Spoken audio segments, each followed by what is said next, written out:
Hey there, freaky geeks. It is your favorite dominant here, Remy Thane, with a brand new segment for the Remy's Classroom. The subject of today is called the Ethics of Doing BDSM, parentheses, as a flowchart. What I've done with this flowchart is break down BDSM to its most basic fundamentals, ethical or unethical. And this applies to both tops and bottoms. Hopefully this gives you a nice guiding light into the kind of things that you want to get into, whether there's something quite light versus something quite extreme. So without further ado, let's get into this and learn a thing or two about how you can navigate for yourself into the kind of world that alternative lifestyles completely opens up to you.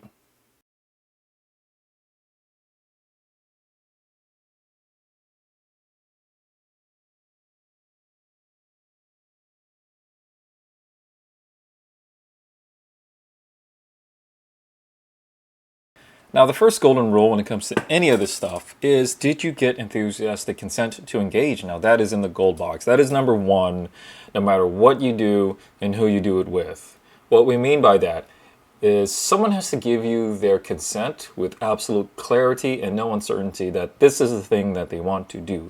Anything less than that pretty much is a no, and you have to assume that. This can be for your basic handshake or hug, all the way to the most extreme shit that you really have to clear your search history for, especially if you're sharing your computer with your family. Clear that history. Trust me. First part of our flow chart is the section known as No. Did you get enthusiastic consent to engage? If the answer is no, guess what? We go a little bit further down. Did you do it anyway? If the answer is yes, utterly unethical, red box. If you or someone else gave the answer no and did not consent to the thing, and it was done to you anyway, they are violating your well-being, your mental and emotional headspace, and your physical space. That is completely and utterly unethical. Red box. Bad. Whoever this person is who does that, if you're doing this, you are an unethical human being. That person is an unethical human being. Flat out. Period. There's another part of this. Did you or the other person get consent to engage? If the answer is no, did you do it anyway? Did they do it anyway? The answer is no. Guess what? That's ethical. You and this other person are not engaging in an act that they did not agree to or understand of. That is ethical. You and this other person are doing the right thing. You are listening to someone else. You are respecting their boundaries. That is a good thing. They're respecting your boundaries. You all have the internet. You all have Googled things you probably shouldn't have. And then you found things on certain websites that really lit up your imagination. And now you're here. Now we go kind of in the middle.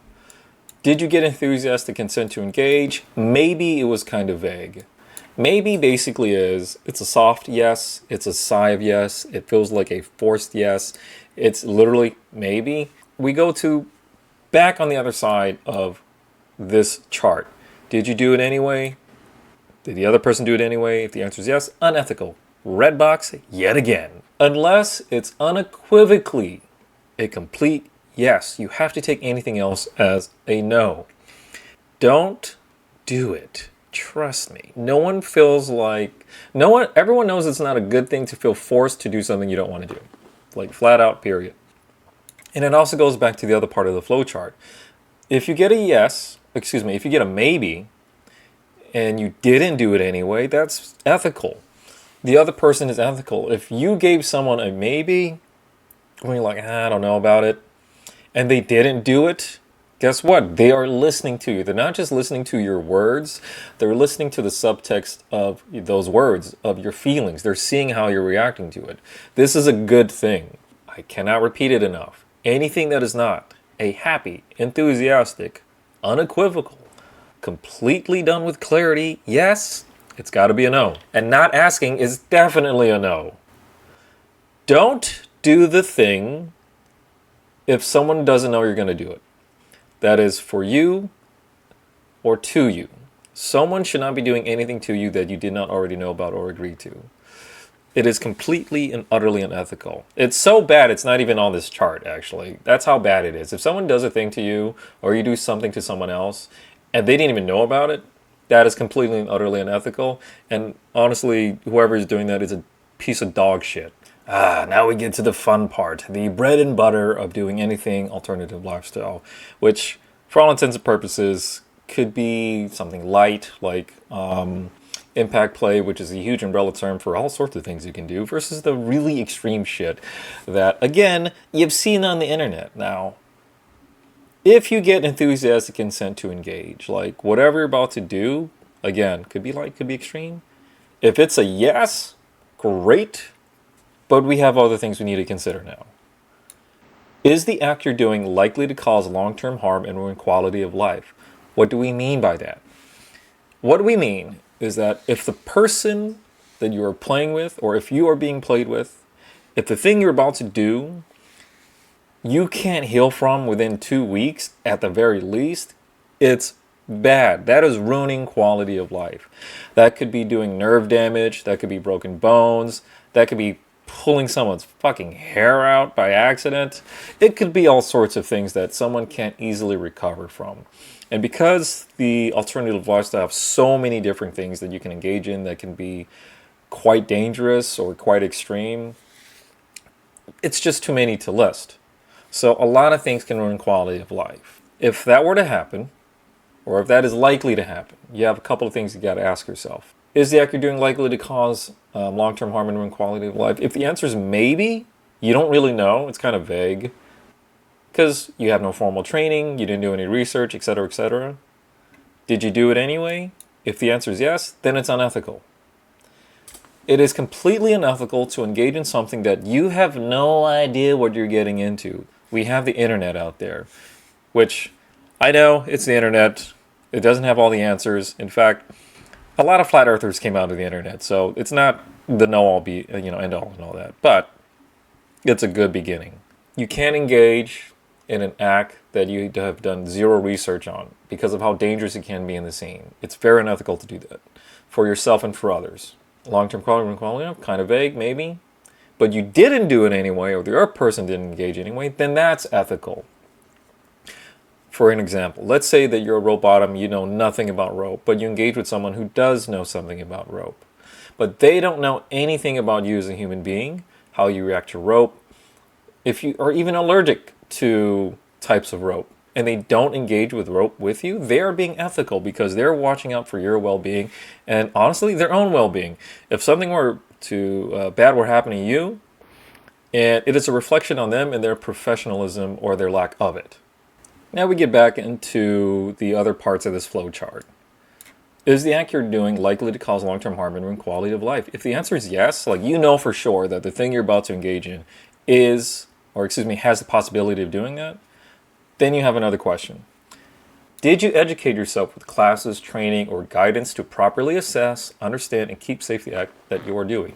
Again, this is for tops, this is for bottoms, this is for dominants and submissive. This is for anyone who's engaging in anything, okay? Straight up.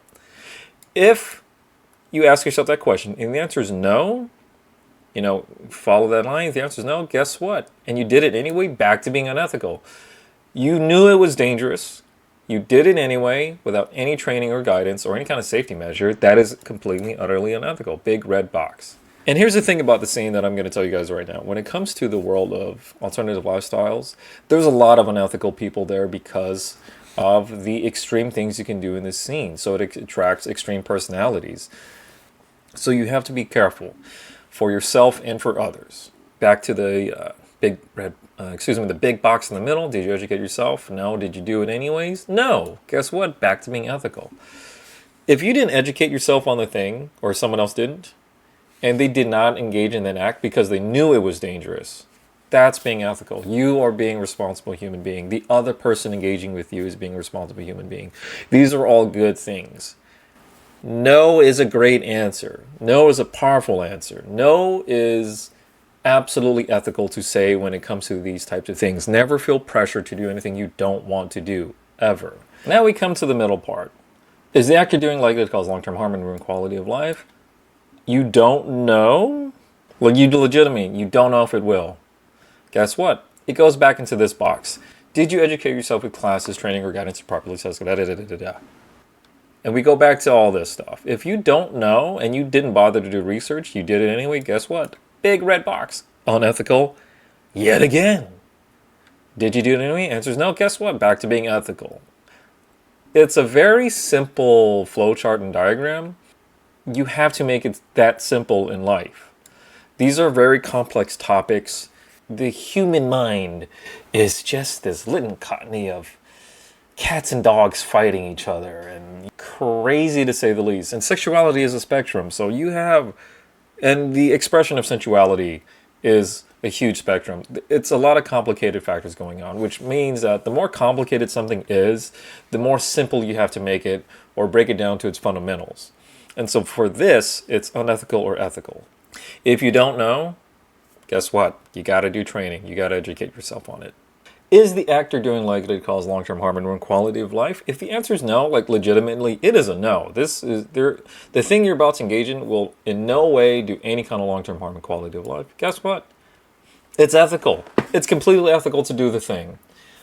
If you get an enthusiastic yes, and the thing you're about to engage in is fun and you can do it all the time repeatedly and there's no harm and literally no foul, guess what? You're ethical. Things are great.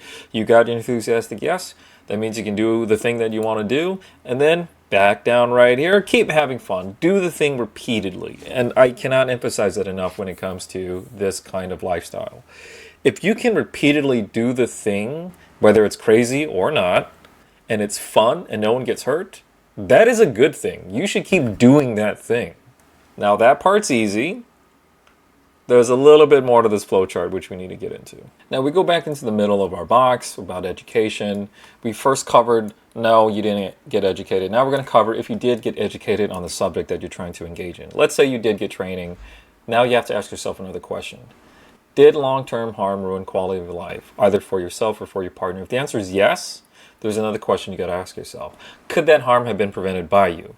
If the answer is yes, then yeah, it's unethical. Whatever you did and engage in, it's completely unethical. If you had the power and the capability of doing the act and something went wrong, and it's entirely your fault that the oversight didn't oversight it and something bad happened, then yes, it is completely unethical on you.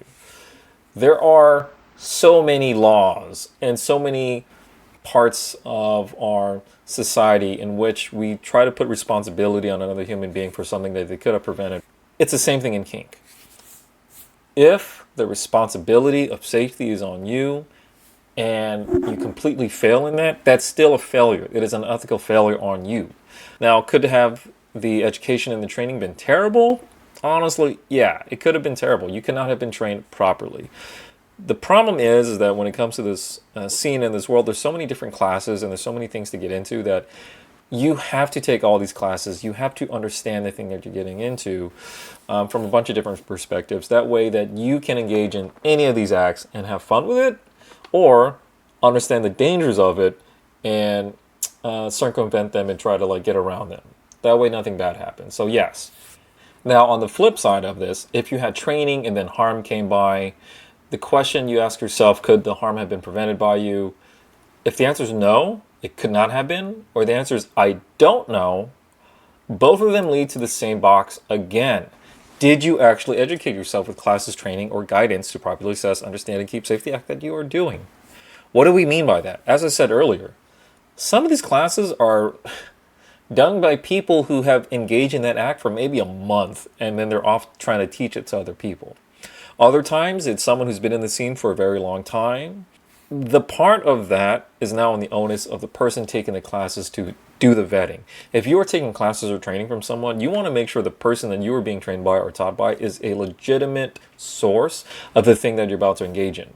For an example, rope work.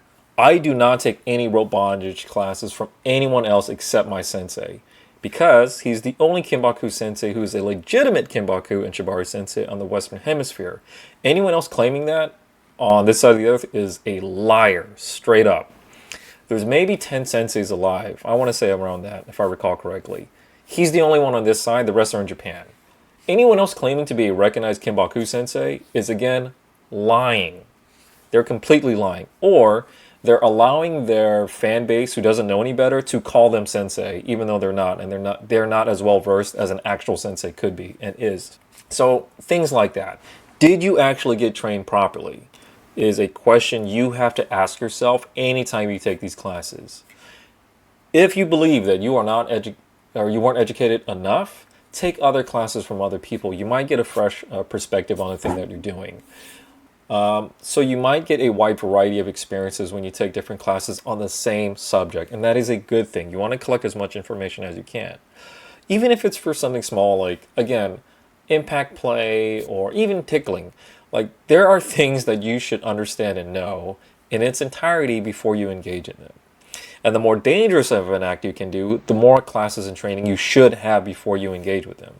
I gotta tell you guys, I've seen so many amateur mistakes on like 90% of rope bondage photos I've seen on the internet and by everyone in this goddamn society, because they don't have proper training. They think they got proper training, but they're doing amateur mistakes that do like small harm to their rope bottoms, which can develop into much larger harm in the long term if they keep doing the same things. So yes, it is really important to know that you're getting properly trained. So do the vetting of your classes, your professors, your trainers, and all that stuff. You got to do that vetting. Now we're back in the middle of our chart. You did your training. The answer is yes. Did long-term harm ruin quality of life? If the answer is no, ethical, perfect, good job. We finally got there. There's only literally 2 ways to get to ethical. Everything else is basically unethical. But god damn it, we finally got there. We got to ethical. You got your enthusiastic consent. You did your training. Nothing bad happened, which means you can do it again and again and again and again and again. This is a good thing. This is fundamentally what it's all about. Alternative lifestyles, they're alluring, they're thrilling, they're engaging, they're full of love and desire because sexuality and sensuality is a part of our expression and it's amazing. It's supposed to be fun and repeatable. So when things are fun and repeatable in this scene, guess what? It's basically ethical. You did it. Good job. Everyone should be doing it that way. Hey everybody, I hope that all made sense. When it comes to alternative lifestyles, there are ethics to this thing. So for your safety and the safety of others, you want to break it down to its fundamentals. And luckily for you, I already did that for you. So if you follow this chart or have someone else follow this chart, this should help you navigate the kind of scene that you're going to fall into, whether or not you're from California all the way back to England or wherever you're from. And remember, this is for everyone that's out there, whether you're top, bottom, dominant, submissive, a professional, or someone who just does it in their bedroom for fun. And remember, when it comes to this kind of lifestyle, it should be repeatable and fun for everyone. And that's what makes it engaging and great. And that's what makes the community better. So, if you're out there in this scene, and folks, that is the end of the class. Again, I hope you got something out of it. I hope this will help you navigate whatever lifestyle you get into. And I hope you can take these learning lessons and apply to other parts of your life. And for those of you who want to support your favorite dominant in making alternative lifestyle education accessible to the masses, then I highly recommend that you go to my Patreon. Patreon.com/official Remy Thane, where I have pretty much every single piece of media I've ever put out there on both YouTube, TikTok, and Instagram. So Patreon gets it all first, or exclusive items as well, which I don't think I can talk about on YouTube. Otherwise, I get slapped with some kind of warning or something. And I'm the one who does the slapping. That's my job, not you. Tube. Other than that, thank you guys for watching. Play safely out there and have fun.